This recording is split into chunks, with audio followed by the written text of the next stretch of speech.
This is One on One.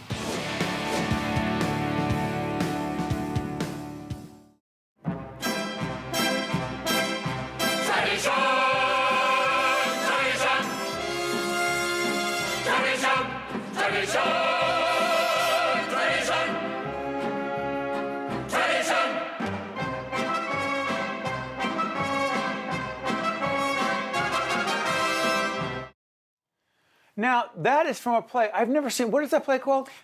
Fiddler on the house, on the roof. Fiddler on the Roof. Yes. Yeah, by the way, this is Michael Bernardi, actor on Fiddler on the Roof, and you come from pretty famous stock, don't you? I've been told, yes. Yeah, Herschel Bernardi. Herschel Bernardi, Your dad. yes. He's... Can we show a shot real quick? Yeah, please, go ahead.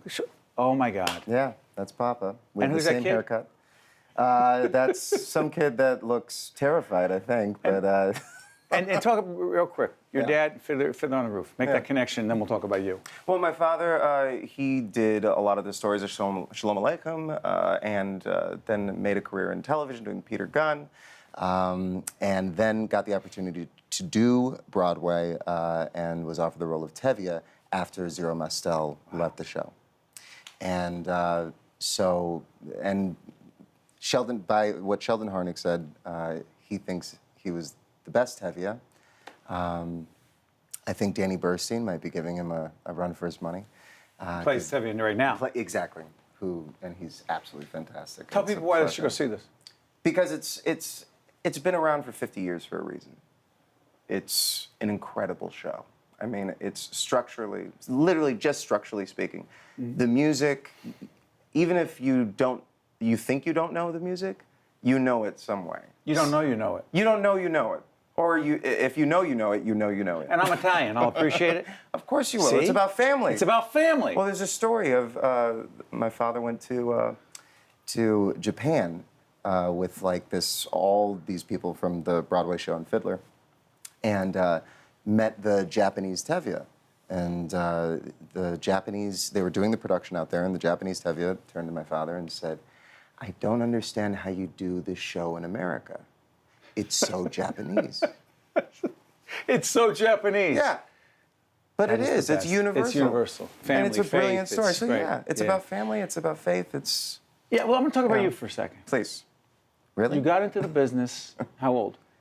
Oy. Oi, what do you got to do oi for me? What do you, right away he does It's in my oi. soul. Yeah. It's in my soul. Yeah, well, It's I my have a different expression. one. Okay, at 8.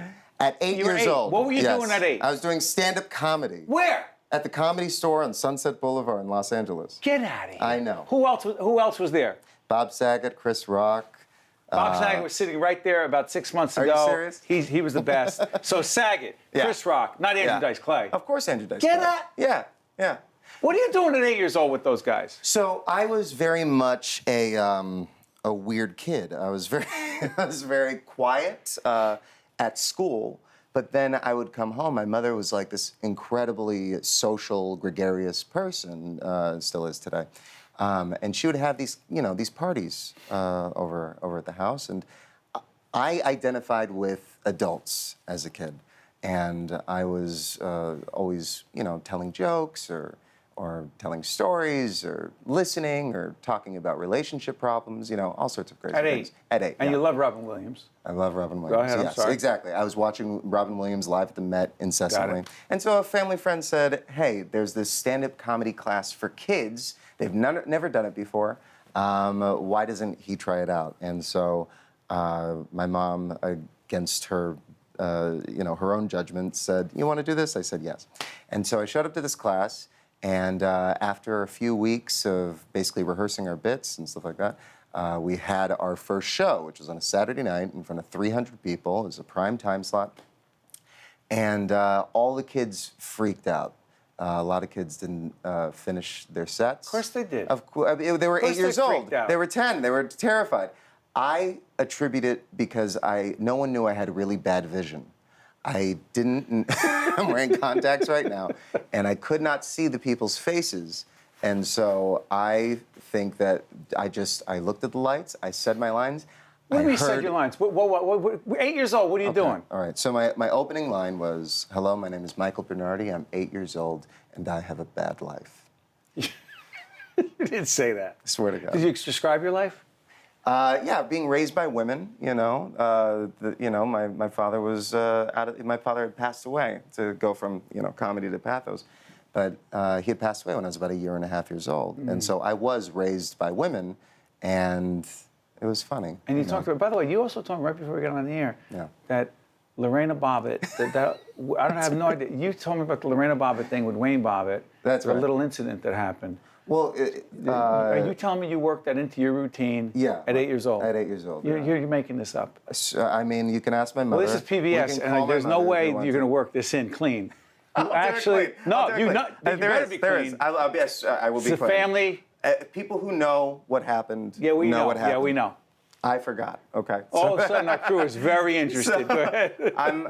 My mother was watching the 2020 special when Lorena Yes. Bobbitt was explaining, right? Yes. And I was listening in the other room, and I'd poke my head in, and my mom would say, "No, you can't listen to this." By the way, right? if you want, Google Lorena Bobbitt, Wayne Bobbitt, you'll get the details. Right, Go ahead. Exactly.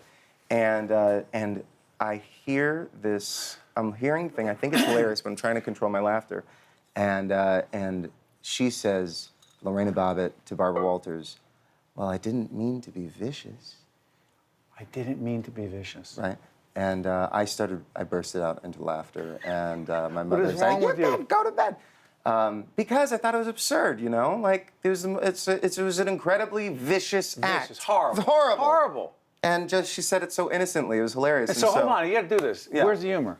Where's the humor? Yes. Okay, so I got on stage the next night and I started talking about how she did it, because no one knew what was going on, and I was trying to get in the mindset of the first police officer that found.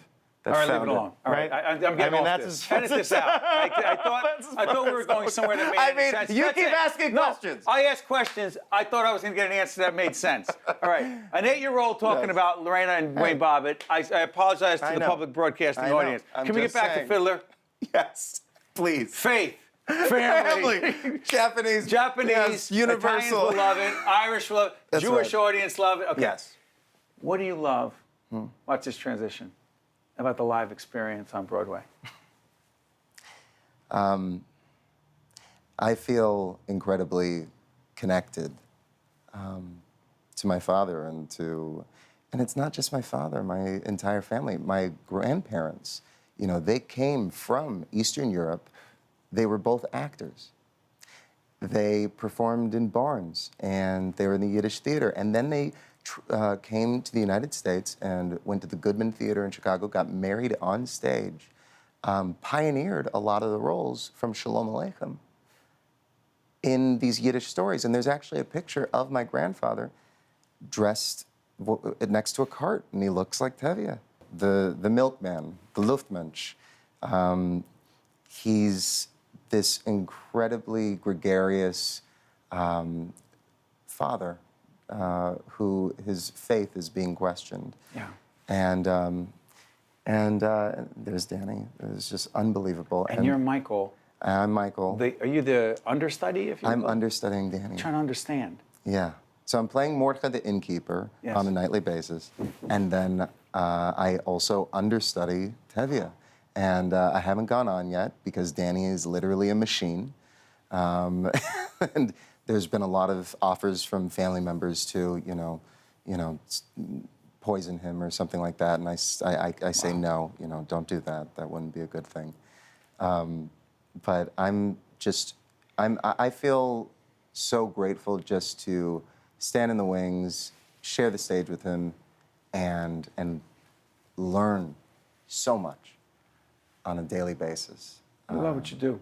Yeah. You feel blessed. I feel incredibly blessed. And as much as you love something, it comes with the trials and the tribulations of that, but that's when you know you really love it, I hear you. But right now, it is just the good stuff. Fiddler on the Roof. Michael Bernardi and the great cast at the Broadway Theater. I want to apologize for asking about that other incident that we'll ignore. And welcome to the PBS audience. Thank you very much. A real pleasure, man. That was great. Awesome. That was fun. One-on-One with Steve Adubato has been a production of the Caucus Educational Corporation, celebrating over 25 years of broadcast excellence. This special edition of One-on-One with Steve Adubato is brought to you from the Tisch WNET studios at Lincoln Center. Funding has been provided by RWJ Barnabas Health, Valley National Bank, Berkeley College, Horizon Blue Cross Blue Shield of New Jersey, New Jersey Sharing Network, the Healthcare Foundation of New Jersey, and by the law firm of Gibbons PC. Transportation provided by Airbrook Limousine, serving the metropolitan New York, New Jersey area.